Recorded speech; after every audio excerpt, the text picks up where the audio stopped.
Oke ya teman-teman, hari ini saya kedatangan Yamaha NMAX. Ini masalahnya motornya mogok ya. Jadi di sini ada lampu mil atau cek engine-nya lah. Coba kita kontak on ya. Ini belum nyala, masih normal kalau kayak gini. Karena belum saya starter. Nanti kalau di starter keluar cek engine. Nah, tuh. Di sini ada tulisan error 1 ya. Error 1. Nyala, ini juga nyala, ada tulisan error 1. Tiba-tiba kayak gini ya, tadinya normal, padahal untuk aki normal ini ya, untuk akinya normal. Oke, langsung aja yuk kita bongkar dulu ya bodi-bodinya.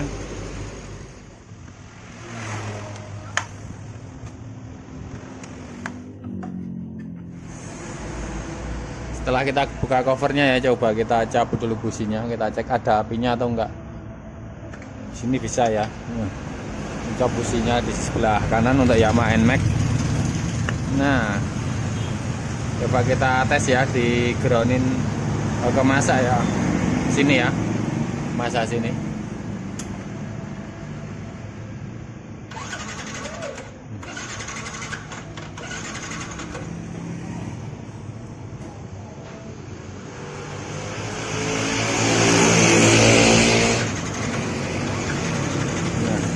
Dari koil nggak ada apinya sama sekali.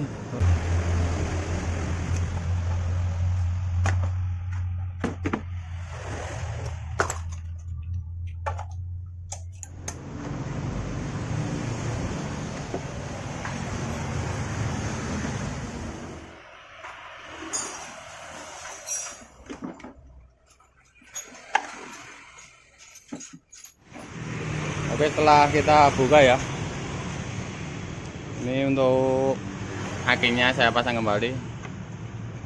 Mau saya tes lagi ya. Ini biasanya kalau habis dimatiin hilang kode milnya ya. Nggak ada tulisan error juga. Tapi kalau di starter gini nggak bisa, tetap nggak bisa ya. Nah, setelah nggak bisa nanti muncul kode ER_1 ya, atau ER_1. Di sini nyala, ini juga nyala. Oke ya, saya akan menjelaskan arti kode ER_1 di speedo Yamaha NMAX ini. Ini artinya speedo itu tidak bisa mendeteksi atau tidak bisa membaca sinyal dari ECU ya, atau bisa jadi kegagalan dari fungsi ECU. Masalah seperti ini bisa terjadi. Kita buka dulu joknya. Nah, masalah itu bisa muncul ada berapa penyebab ya. Untuk yang pertama biasanya akinya bermasalah, tapi di motor ini akinya normal ya, akinya lancar dan starter masih kuat, jadi untuk aki nggak bermasalah. Selanjutnya bisa jadi dari kabel-kabelnya yang bermasalah, mungkin dari saluran dari ECU-nya ke kabel bodi, atau jalur kelistrikannya ada yang konslet juga bisa. Terus selanjutnya bisa juga dari ECU-nya ini sendiri yang bermasalah ya. Nah, ini ECU-nya ini bermasalah juga bisa. Ini rusak, bisa menyebabkan kode ER_1 juga ya. Oke, beberapa hal itu yang bisa menyebabkan muncul kode ER_1 seperti ini, sehingga motor Yamaha NMAX jadi macet.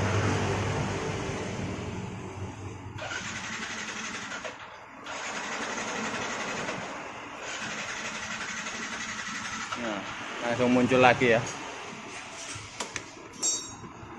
Oke, langkah pertama, kalau saya jangan langsung buru-buru ganti ECU ya, karena untuk ECU Yamaha NMAX itu lumayan mahal, di atas 1 jutaan ya. Jadi untuk saran saya, langkah pertama kalau akinya tidak syok, kita cek di bagian kabel-kabelnya.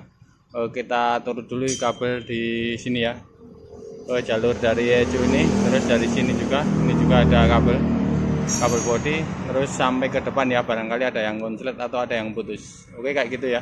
Oke teman-teman, ini setelah saya cari-cari ya tadi.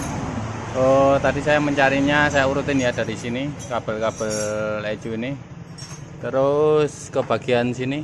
Tadi saya turut ya dari sini sampai sini nggak ada masalah. Terus saya potong di sini ya. Saya turut dari sini, ada satu kabel yang tidak tersambung ya. Saya menemukannya di bagian tengah ini ya, di sambungan Z ini ya. di sini. Perhatikan nih, kayak gelembung gitu kan ini. Nah ini loh, kayak gelembung gitu. Tadi saya nyarinya menggunakan multi tester digital seperti ini. Oke, coba kita cek ya. Untuk proses nyarinya tadi nggak saya rekam karena membutuhkan waktu yang lumayan lama ya. Nanti durasinya nggak kepanjangan. Ini biar teman-teman tahu masalahnya itu ada di mana ya. Ini ya. Ini kan kayak gelembung gitu kabelnya. Coba kita lubangin dikit. Apakah ini putus? Nah, perhatikan nih. Kayak gini kan dalamnya keropos. Nah, keropos kayak gini kan. Nih. Ini yang menyebabkan masalah error tadi ya, sehingga motor ini jadi mogok. Jadi buat teman-teman yang mengalami kasus yang sama ya, jangan buru-buru ganti ECU ini. Karena ECU ini mahal, jadi saran saya dicek dulu kabel-kabelnya, cek dulu satu persatu ada yang putus atau enggak, atau ada yang konslet atau enggak. Jadi kalau ketemu di bagian seperti ini kan nanti jadi hemat biayanya, nggak perlu ganti ongkos yang mahal-mahal ya. Nah ini perhatikan, kayak gini kan. Jadi ini kabelnya itu lapuk di bagian tengahnya tuh. Tuh, putus di sini kan. Nah, putus ya, nggak connect. Jadi saya tadi nyarinya nggak saya belein semua ya. Biasanya saya kalau nyari kabel putus itu saya jemper-jemper mulai dari sini langsung ke sini. Kita belek pakai cutter seperti ini ya. Kita belek dikit-dikit gitu. Nanti kalau ketemu kan balikinnya nggak terlalu lama. Kalau di black semuanya, kabelnya dibuka semuanya ya, nanti balikinnya itu kelamaan, jadi tidak rapi nanti pas dibalikin itu. Oke, kita sambung ini ya, karena udah ketemu di sini masalahnya. Kita potong aja nih, udah putus di sini kan, lapuk kayak gini.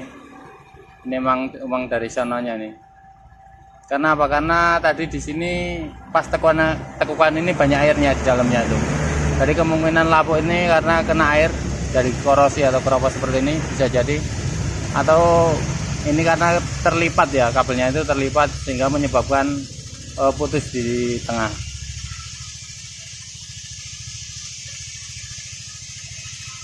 Putus di sini kan nih.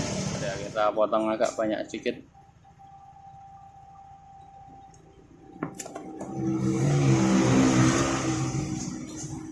Oke, udah segini. Ini mau saya sambung dulu ya. Saran saya kalau teman-teman mencari kabel yang putus ya, saran saya untuk aki bagian plus ini kita lepas dulu supaya aman ya, tidak terjadi konslet. Karena untuk motor injeksi itu rawan ya, ECU-nya ini sangat sensitif sekali. Sekali konslet aja bisa mati ini.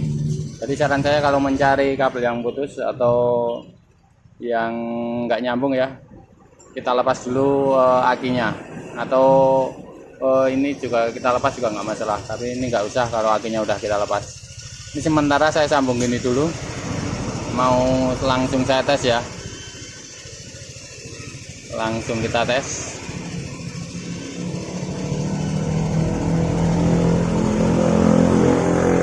Selanjutnya untuk akinya kita pasang kembali.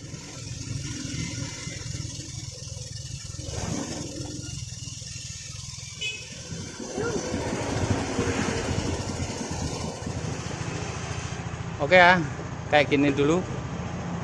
Langsung coba kita tes ya. Coba kita nyalain, masih. Oh, ini masih saya lepas ya. Coba kita tes. Nah, udah keluar apinya sekarang. Coba kita pasang dulu ya businya. Udah keluar ya apinya, semoga nanti nggak muncul kode error lagi setelah kita sambung kabel tadi.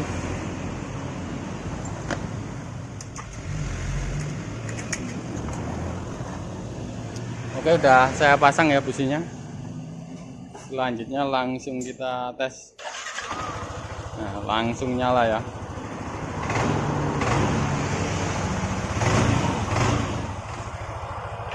Oke, coba kita tes sekali lagi ya.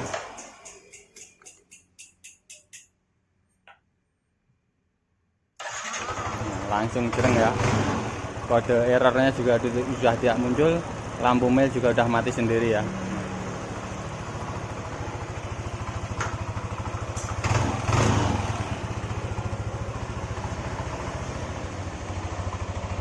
Oke teman-teman, kayak gitu tadi cara mengatasinya ya. Ini tanpa menggunakan alat scanner juga ketemu ya masalahnya, cuma di kabel sini aja tadi. Mungkin sampai di sini dulu videonya. Buat yang belum mengikuti ya, klik tombol ikuti agar bisa mengetahui video tutorial saya selanjutnya. Terima kasih sudah menonton, sampai ketemu lagi di video selanjutnya.